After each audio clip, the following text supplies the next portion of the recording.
দুইটাই জানাজা ছিল, রোদের ভিতরে দাঁড়ায়া আমি নিজে অসুস্থ হয়ে গিয়েছিলাম। তখন মনে হয়ে গেল, আহা, আমার হায়াত আছে, আমি সুন্দর করে জানাজা নামাজে শরীক হলাম, রোদের ভিতরে একটু দাঁড়িয়েছি, মাথাটা ঘুরে গেল।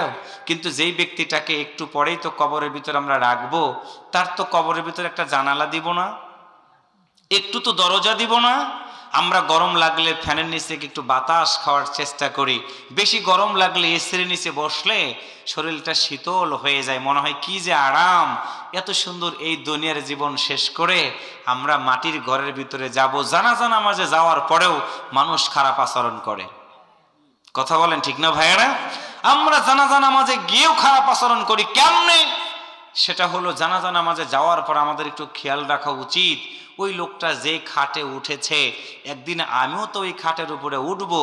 ওই সময় জানাজা নামাজে দাঁড়িয়ে নিজের বাম স্তনের দিকে নিজের দুইটা চক্ষুটাকে দিয়ে যদি নীরবতা পালন করেন, দেখবেন আপনি জীবন্ত মানুষই মরে গেছেন। কবরের ছবি আপনার ভিতরে ভেসে উঠবে।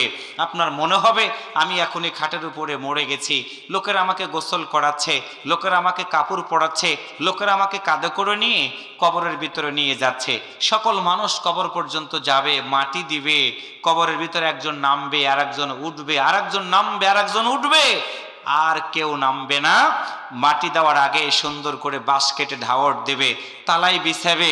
এরপর আমরা সুন্দর করে দোয়া বলে নিজেরই সন্তান, নিজেরই বাবাকে, যে বাবার জন্য বাড়ি করলাম, যে বাবার জন্য সুন্দর ফ্যান কিনে দিলাম, যেই সন্তানের জন্য বাড়ি করলাম, যেই সন্তানের জন্য দামি সবকিছু কিনে দিলাম, সেই দরদের সন্তানটাকে নিজের হাতে মাটির কবরে রেখে দিয়ে চলে আসার সময় আপনি যদি একটু কল্পনার জগতে কবরের ভিতরে যেতে পারেন, আমার বিশ্বাস অন্তত 3টা দিন আপনি কোনো খারাপ কাজ করবেন না। একটু সুবহানাল্লাহ জোরে বলেন। কিন্তু জানাজা নামাজে যাই এই কারণে, আমি বক্তা যদি না যাই লোকেরা কি বলবে, আমি এই সমাজের প্রধান যদি জানাজা নামাজে না যাই লোকেরা কি বলবে। আবার কিছু লোক চিন্তা করে মরে যাওয়ার পর তো মানুষ খাওয়াবে, যদি জানাজা নামাজে না যাই এক পেট তো খাইতেও পারবো না। কি কথা বলেন ঠিক না ভাইয়েরা? যার জন্য জানাজা নামাজে যাওয়ার পরেও মানুষের কথা বন্ধ হয় না, জানাজা নামাজে যাওয়ার পরেও মানুষের বিবেকটা কেন যেন খোলে না, তার মানে হলো আমরা দুনিয়ার পিছনে ছুটতে ছুটতে এত ব্যস্ত হয়ে গেছি, মৃত্যুর জায়গাতে গিয়েও মৃত্যুর কথা আমাদের স্মরণ হয় না। একটু অন্তর খুলে বলুন কথাটাকে ঠিক আছে ভাই? বক্তৃতা শুনি, বক্তৃতা মানি না, এটা আমাদের অপরাধ। বক্তৃতা শুনি, বক্তৃতা মানি না।